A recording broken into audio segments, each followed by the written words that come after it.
அனைவருக்கும் வணக்கம். ரவா தோசை எப்படி பண்ணலான்னு பார்க்கலாம். அதுக்கு 1 கப்பு கோதுமை மாவு, கொஞ்சம் ரவை, மிளகு, சீரகம். மிளகு வேணுன்னா காரம் சாப்பிடுவாங்கன்னா ஒன்றும் பாதியுமா நசுக்கிக்கோங்க. அதை இந்த மாதிரி தண்ணி ஊற்றி உப்பு போட்டு, சின்ன வெங்காயம் அரிஞ்சு போட்டு, கொத்தமல்லி போட்டு நல்லா இந்த மாதிரி கரைச்சி வச்சுக்கோங்க. இது அரை மணி நேரம் ஊறட்டும்.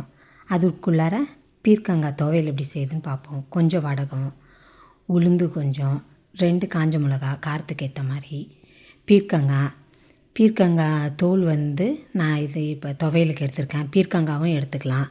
நான் பீர்க்கங்காவை மஷ்ரூம் போட்டு வறுக்க எடுத்துக்கிட்டேன்.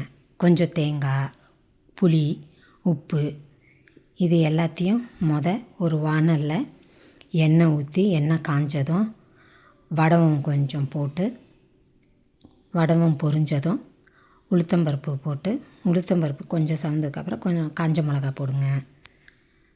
போட்டு காஞ்ச மிளகா இதுவானதும் வதங்கினதுக்கப்புறம் நம்ம கட் பண்ணி வச்சுருக்க பீர்க்கங்காய் தோல் சேர்த்துப்போம். தோலில் சத்துகள் இருக்குது, அதனால் தோல்லையும் நம்ம சாப்பிட எடுத்துக்கலாம். மருத்துவ குணம் அதிகம். இந்த மாதிரி பீர்க்கங்காய் போட்டு நல்லா வதங்கினதுக்கப்புறம் கலர் மாறும். கொஞ்சம் கலர் மாறினதுக்கப்புறம் கொஞ்சமாக தேங்காய் சேர்த்துக்கலாம். தேங்காய் சேர்த்தா தான் துவையல் ரொம்ப டேஸ்ட்டு கொடுக்கும்.